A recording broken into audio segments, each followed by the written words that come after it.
안녕하십니까. Y타임스 논평의 추북일입니다. 오늘은 집중 분석을 해드리겠습니다. 문재인 정부 그리고 대통령부터 반일 선동을 했었죠. 그런데 갑자기 일본에 손을 내밀고 있습니다. 그 이유는 뭘까요? 결론부터 말씀드리자면 이 강제징용 문제, 지소미아 문제, 이 대형 사고를 친 문재인 대통령이 결자 해지해야 합니다. 죽창 높이 들자고 선동했던 그 사람들 반성도 없습니다. 그런데 이 악화된 한일 관계를 해결하지 못하면 문재인 정부의 미래도 없을 것으로 보입니다.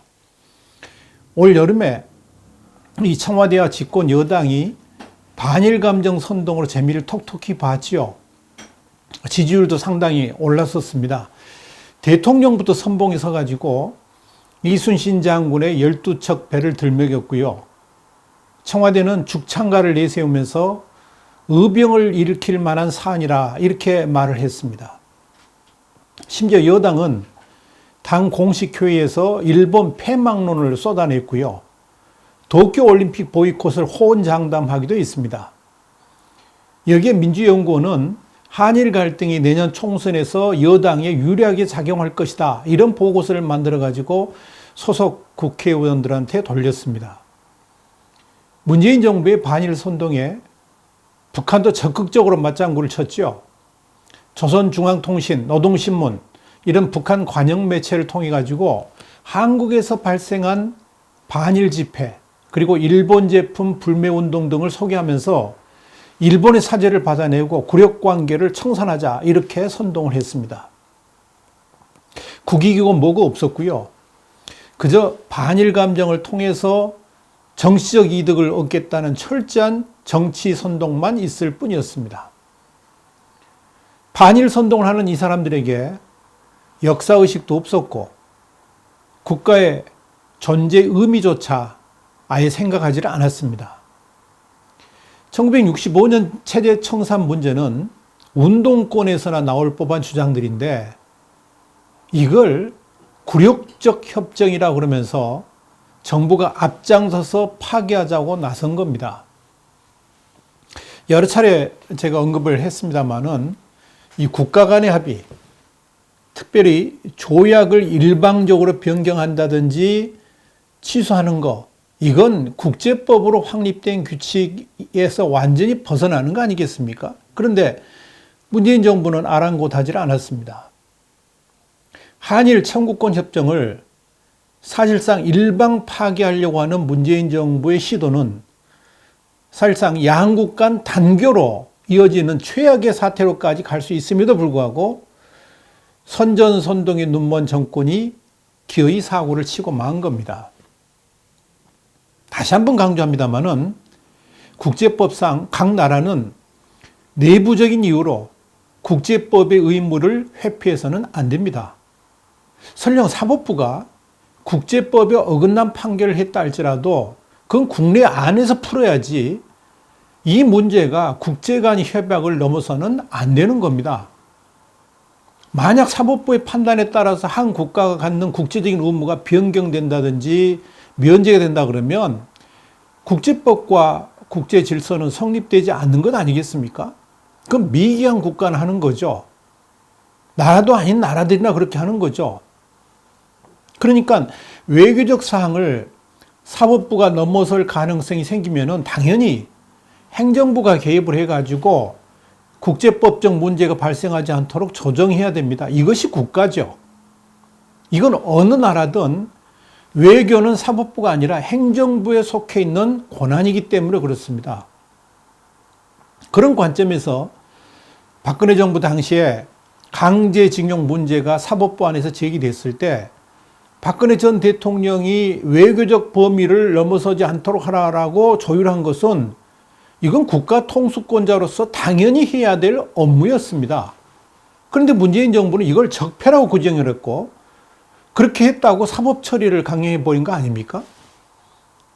이렇게 진영 논리에서 반일 감정을 부추기려고 하는 목적으로 대형 사고를 친 장본인이 바로 문 대통령입니다. 그러니까 이 문제에 대해서 적극적으로 나서지를 못하고 있는 겁니다. 지난 10월 25일 날 KBS TV에서 1TV에서요. 시사 직격이라는 시사 프로그램에서 일본인 패널이 이런 말을 했습니다. 한일 문제 원인은 문재인 씨의 역사관이라 이렇게 말했는데 이 발언도 이런 맥락에서 나온 겁니다. 결국 지금의 한일 관계를 악화시킨 장본인이 문재인 대통령이기 때문에 본인이 스스로 과오를 인정하고 애초의 결정을 뒤집지 않는 한 지금의 사태를 수습할 길도 없다. 그런 의미입니다. 여기에 대해서는 우리 YT임스에서 10월 25일 날 논평을 냈죠. 한미동맹 흔드는 한일관계, 문정부는 위기감도 없다. 이런 논평을 냈고요. 우리 유튜브 YT임스 논평은 10월 26일 날 264탄에서 자세하게 설명을 해드렸습니다.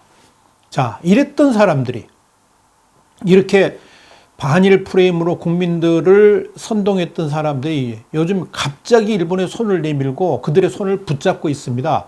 붙잡으려고 또 애를 씁니다. 아주 다급합니다. 그야말로 정의의 선봉에 선도됐던 그 사람들이 최근 들어서 완전히 얼굴을 바꾼 겁니다. 위기의 한일 관계를 수습하기 위해서 올코트 프레싱을 하고 있는 겁니다. 이낙연 국무총리가 유랑 즉위식에 참석하러 가가지고 아베 총리하고 교감을 했습니다마는 한국의 변화가 없는 한 우리의 선물은 없다. 이런 냉대만 받았죠. 한일 의원연맹단이 또 일본을 찾았습니다만 역시 뾰족한 수를 찾지 못했습니다. 이미 일왕 폄훼 발언을 한 바 있던 문희상 의장도 나섰습니다만 역시 헛발질만 하고 귀국했습니다. 결국 아세안 플러스 3 한중일 정상회의 참석차 태국을 방문했던 문재인 대통령이 4일 아베 신조 일본 총리의 손을 이끌어서 10분가량, 우리는 11분이라고 청와대가 발표했고 일본에서는 10분이라고 이렇게 이야기했습니다만 하여간 10분 정도 대화를 나누면서 해결의 실마리를 찾으려 하고 있습니다. 그런데 여기에 대해서 반응도 청와대하고 일본이 다릅니다. 청와대는 양 정상은 한일 관계가 중요하다는데 의견을 같이 하면서 한일 양국 관계 현안은 대화를 통해 해결해야 한다는 원칙을 재확인했다 그러면서 아주 긍정적으로 해석을 했죠. 근데 정작 일본 당국은 아베 수상 관저에서 나온 자료를 보면 아베 총리의 단호한 입장 전달 쪽에 무게를 실었습니다. 한마디로 지금 문재인 청와대가 한일 관계 악화의 해법을 찾기 위해서 동분서주하고 있지만 아직까지도 뾰족한 수가 나오지 않고 있는 셈입니다. 그런데 여기서 우리가 중요하게 바라봐야 될 게 이겁니다. 문재인 대통령만이 이 난제를 풀 수가 있는데 두 가지를 풀어야 됩니다. 결국 악화된 한일 관계는 문재인 대통령만이 풀 수 있다는 거죠. 사실 문재인 대통령으로 인해서 시작된 문제이기 때문에 문재인 대통령이 결자 해지를 할 수 있다는 의미입니다. 또 그렇게 해야 된다는 이야기죠. 지금 한국의 어느 누구도 대통령의 판단을 비판하면서 대통령도로 이래라 저래라 말할 수 있는 사람은 없죠. 그렇다면 무슨 문제를 풀어야 할까요? 일단 악화된 한일 관계를 봉합하는 데 있어서 풀어야 될 숙제는 두 가지입니다. 강제징용 문제하고 지소미아, 그러니까 한일 군사정보보호협정 문제가 바로 그겁니다. 근데 사실 푸는 방법 어렵지 않습니다. 아주 쉽습니다. 제가 설명을 해드리죠. 우선 강제징용 문제는 사법부의 판단이 국제적 협약을 넘어설 수 없다는 아주 간단하고도 기초적인 외교의 원칙을 문재인 대통령이 그대로 수용하면 됩니다. 그 말은 대법원의 법적 판단이 있다 할지라도 그것을 국내적으로 해결해야지 그 판단이 한일 간의 외교적 문제로 비화돼서는 안 된다는 거죠. 어쩌면 문재인 대통령이나 청와대가 반일 프레임이라는 선동술에 눈이 어두워가지고 국제법적 검토를 간과했다 그러면 지금이라도 바로 잡으면 됩니다. 물론 박근혜 정부 당시에 강제징용 문제가 사법부에서 제기되었을 때 박근혜 전 대통령이 외교적 범위를 넘어서지 않도록 하라라고 조율한 것에 대해서 문재인 정부가 사법농단이라 그러면서 사법 처리를 했지 않습니까? 근데 지금 문재인 대통령도 똑같은 일을 지금 해야만 문제가 풀리도록 되어 있습니다. 그러니까 입장이 좀 곤란하겠죠. 그렇지만 지금이라도 여기에 대해서 분명히 사과를 하고요. 더 이상 그런 외교적 문제가 발생하지 않도록 하면 되는 겁니다. 만약 이를 무시한다 그러면 한일 관계의 회복은 결코 이루어지지 않게 될 겁니다. 만약 강제징용과 관련해 가지고 일본 기업의 자산 매각이 법원을 통해서 강행이 된다 그러면, 또 그렇게 강행하도록 방치한다 그러면 그때는 그야말로 한일 관계가 단교 수준으로 퇴행할 수 있다는 것도 분명히 기억해야 될 겁니다. 뿐만 아니라 대한민국이라는 나라는 통상적인 국제법조차 지키지 않는 미개한 나라로 낙인 찍히게 될 수도 있다는 것을 알아야 합니다. 두 번째는 지소미아 문제입니다. 지소미아 파기는 상식적으로 있을 수 없는 판단이었습니다. 지난 8월 22일 파기 당시 우리 신문은 문재인 대통령이 지소미아를 파기한 것이 첫째, 문재인 정부의 브랜드였던 조국 전 법무부 장관 카드를 지키기 위함이었고, 두 번째는 사실상 완전히 죽어버린 남북관계 카드를 살리기 위한 것이고, 마지막 세 번째는 경제 위기의 원인을 일본에게 돌리기 위함이라 이렇게 진단한 바 있습니다. 우리 신문은 또 지소미아 파기가 결과적으로 한미동맹이라는 외교적인 측면에서의 손실은 물론이고 일본과의 관계에서도 코리아 디스카운트를 가져오는 계기가 될 것이다, 이렇게 판단했었습니다. 우리의 판단 그대로 지소미아가 파기되니까 미국은 곧바로 뭐라고 그랬습니까? 북한과 중국에 붙겠다는 거냐? 이러면서 아주 감정적 반응을 나타냈죠. 심지어 지소미아 파기로 가장 좋아할 나라는 북중러다, 이런 지적이 있을 정도였지 않습니까? 일본 역시 지소미아 파기 이후에 한국 정부를 대화 상대에서 아예 제외를 했죠. 뿐만 아니라 문재인 정부의 정체성에 대해서 근본적인 의문을 제기할 정도였습니다. 사실 지소미아는 일본하고만 체결된 게 아닙니다. 현재 35개국하고도 협정 또는 약정을 맺고 있습니다. 이 35개국 정보가 오고 가면 얼마나 오고 가겠습니까? 최근에는 태국하고도 지소미아를 체결했습니다. 그러니까 사실 지소미아는 정보가 오고 가지 않아도 형식적으로 존재하는 경우도 많습니다. 그런 관점에서 일본하고 지소미아를 파기했다는 것은 감정적 처사라는 이유 말고는 달리 해석할 여지가 없었습니다. 특별히 북한이 지소미아 파기를 줄곧 주장해 왔다는 점에서 지소미아 파기 자체가 북한과의 공조를 의미하는 것이다 라는 주장까지 나올 정도였습니다. 그러니까 아무리 좋게 해석하려 해도 지소미아 파기는 그야말로 잘못된 판단이었습니다. 이걸 되돌리는데 다른 단서가 붙어서는 안 된다는 거죠. 그러니까 파기를 했던 대통령이 다시 주워 담아야 됩니다. 이건 어느 누구한테도 미룰 사항이 아닙니다. 아무 조건 없이 지소미아 복귀를 선언하면 됩니다. 그리고 11월 22일 날 종료되는 지소미아를 연장하면 모든 일은 정상으로 돌아갑니다. 결국 강제징용과 지소미아에 대해서 대통령이 그동안의 과오를 인정하고 원상으로 되돌리면 한일 간의 관계는 일단 봉합됩니다. 그저 지지층의 시선 보지 말고 국민을 바라보고요. 국익을 생각하면 간단하게 해결될 일입니다. 근데 자신들이 부추겼던 지지층의 반일 프레임을 앞서서 생각하니까 간단하게 풀 수 있는 일도 손을 못 대고 있는 겁니다. 그런데 이 한일 간의 문제는요, 어쩔 수 없이 풀어야만 됩니다. 풀지 않고서는 문재인 정부의 지속성에 상당한 문제, 심각한 문제가 생길 수도 있습니다. 지난 9월 말 한미 정상회담이 문재인 정권의 운명을 건 모멘텀이 될 것이다. 우리 신문은 그렇게 주장한 바 있는데요.